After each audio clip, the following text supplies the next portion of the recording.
ವಾಮಾಚಾರ ಪ್ರಯೋಗ ಅಂದ್ರನೆ ಒಂಥರ ಭಯ ಹುಟ್ಟಿಸುವಂತದ್ದು. ಯಾಕಂದ್ರೆ ಹೀಗೆ ವಾಮಾಚಾರ ಮಾಡಿದ್ರೆ ಸಮಸ್ಯೆಗಳು ಹೇಗಾಗುತ್ತೆ ಅಂದ್ರೆ ಕೆನ್ನೆ ಮೇಲೆ ಹೊಡೆದ ಅನುಭವ ಆಗುತ್ತೆ. ಆದ್ರೆ ಹೊಡೆದವ್ರು ಯಾರು ಅನ್ನೋದು ಕಣ್ಣು ಕಾಣಲ್ಲ. ಎದುರು ನಿಂತು ಹೊಡೆದಾಡೋ ಶತ್ರು ಆದ್ರೆ ಹೇಗೋ ಎದುರಿಸಬಹುದು. ಆದ್ರೆ ಹೀಗೆ ಕಣ್ಣಿಗೆ ಕಾಣದೆ ತೊಂದರೆ ಕೊಡೋರ್ನ ಎದುರಿಸೋದಾದ್ರೂ ಹೇಗೆ? ತುಂಬಾ ಜನಕ್ಕೆ ತಮ್ಮೇಲೇನೆ ಮಾಟ ಮಾಡಿಸಿದ್ದಾರೆ ಅಂತ ಗೊತ್ತಿದ್ರು ಅನುಮಾನ ಇದ್ರು ಹೇಳ್ಕೊಳಕ್ಕೆ ಅದೇನೋ ಒಂಥರ ಸಂಕೋಚ. ಸೊ ನಿಮ್ಗೋಸ್ಕರ ಈ ವಿಡಿಯೋ ಖಂಡಿತ ಹೆಲ್ಪ್ ಆಗತ್ತೆ. ಮಾಟ ಮಾಡಿಸಿದ್ರೆ ಯಾವ ರೀತಿ ಎಲ್ಲಾ ಲಕ್ಷಣಗಳು ಕಾಣಿಸುತ್ತೆ, ಹಾಗೆ ಅದಕ್ಕೆ ಪರಿಹಾರ ಏನ್ ಮಾಡ್ಕೋಬಹುದು ಅನ್ನೋದನ್ನ ಈಗ ಈ ವಿಡಿಯೋದಲ್ಲಿ ಹೇಳ್ತಿದ್ದೀನಿ, ಕೇಳಿಸ್ಕೊಳ್ಳಿ. ಇಂತ ಮಾಟದ ಸಮಸ್ಯೆಗಳು ಜಾತಕದಲ್ಲಿ ಗೊತ್ತಾಗೋದಿಲ್ಲ. ಮೊದಲನೇದಾಗಿ ಮುಖದಲ್ಲಿ ವಿಕಾರತೆ ಇರುತ್ತೆ. ವಾಮಾಚಾರ ಪ್ರಯೋಗ ಆಗಿದೆ ಅಂದ್ರೆ ದೈಹಿಕ ಬದಲಾವಣೆಗಳು ಮೊದಲ ಹಂತದಲ್ಲಿ ಗೋಚರವಾಗುತ್ತೆ. ವಿಪರೀತ ಕೂದಲು ಇರುತ್ತೆ, ಮುಖದಲ್ಲೊಂದು ವಿಕಾರತೆ ಕಾಣಿಸುತ್ತೆ. ದಿನವೂ ಗಮನಿಸೋರ್ಗೆ ಈ ಬದಲಾವಣೆ ತುಂಬಾ ಬೇಗ ಗೊತ್ತಾಗುತ್ತೆ. ಜೀವಕಳೆ ಅಂತ ಏನ್ ಹೇಳ್ತೀವಿ ಅದು ಇಲ್ಲದಂತಾಗತ್ತೆ. ಇನ್ನು ಊಟದಲ್ಲಿ ಪದೇ ಪದೇ ಕೂದಲು ಸಿಗ್ತಾ ಇರುತ್ತೆ.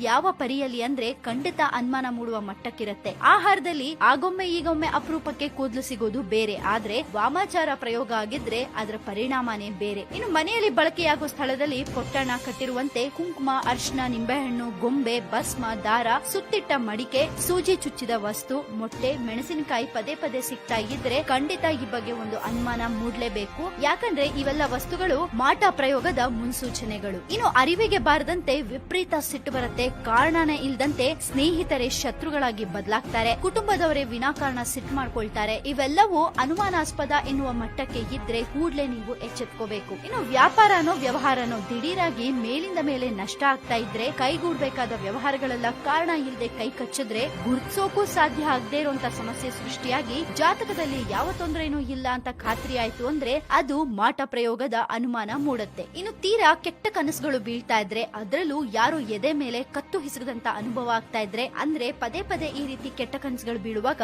ಎಚ್ಚರವಾಗಿರ್ಲೇಬೇಕು. ಕೆಲವರಿಗೆ ಈ ಅನುಭವ ತುಂಬಾ ಬೇಗ ಆಗತ್ತೆ. ಇನ್ನು ಕೆಲವರು ಹೇಳ್ತಾರೆ ನಮ್ಗೆ ಶತ್ರುಗಳೇ ಇಲ್ಲ, ನಮ್ಗೆ ಯಾರು ಮಾಟ ಮಂತ್ರ ಮಾಡಿಸ್ತಾರೆ ಅಂತ ವಾದ ಮಾಡ್ತಾರೆ. ವಾಮಾಚಾರವನ್ನ ಯಾರಿಗೋ ಮಾಡಿದ್ದು ಅದನ್ನ ನಾವು ದಾಟಿದ್ವಿ ಅಥವಾ ಸಂಪರ್ಕಕ್ಕೆ ಬಂದ್ವಿ ಅಂದ್ರೆ ಅದರ ಫಲಿತಾಂಶವನ್ನ ನಾವು ಕೂಡ ಅನುಭವಿಸಬೇಕಾಗತ್ತೆ. ಇನ್ನು ವಾಮಾಚಾರ ಪ್ರಯೋಗಕ್ಕೆ ಪರಿಹಾರ ಏನಪ್ಪಾ ಅಂದ್ರೆ ಇದು ಪ್ರಶ್ನಶಾಸ್ತ್ರ, ಕವಡೆ ಶಾಸ್ತ್ರ ಅಥವಾ ತಾಂಬೂಲ ಶಾಸ್ತ್ರ ಮೂಲಕ ಈ ಮಾಟ ಪ್ರಯೋಗ ಆಗಿದ್ಯಾ ಇಲ್ವಾ ಅನ್ನೋದು ತಿಳ್ಕೋಬೇಕು. ಅದಾದ್ಮೇಲೆ ಅದ್ ಯಾವ ಪ್ರಮಾಣದ್ದು ಅಂತ ತಿಳ್ಕೊಂಡು ಚಂಡಿಕಾ ಪಾರಾಯಣ, ದೀಪ ನಮಸ್ಕಾರ ಪೂಜೆ, ಕೇರಳೀಯ ತಂತ್ರ ಹೋಮದ ಮೂಲಕ ಆಕರ್ಷಣ, ಉಚ್ಚಾಟನ, ಸುದರ್ಶನ ಹೋಮ, ಅಗೋರನ ಆರಾಧನೆ, ಹೀಗೆ ನಾನಾ ಬಗೆ ಪರಿಹಾರ ಮಾಡ್ಕೋಬೇಕಾಗತ್ತೆ. ಶಾಶ್ವತ ಪರಿಹಾರವಾಗಿ ರಕ್ಷಾ ಹೋಮಗಳನ್ನ ಮಾಡ್ಕೋಬೇಕಾಗತ್ತೆ. ಈ ಬಗ್ಗೆ ಜ್ಞಾನ, ಪಾಂಡಿತ್ಯ, ತಿಳುವಳಿಕೆ ಇರೋರ ಹತ್ರನೇ ತೆರಳಿ ಸಮಸ್ಯೆ ಪರಿಹರಿಸಿಕೊಳ್ಳೋದು ತುಂಬಾನೇ ಉತ್ತಮ.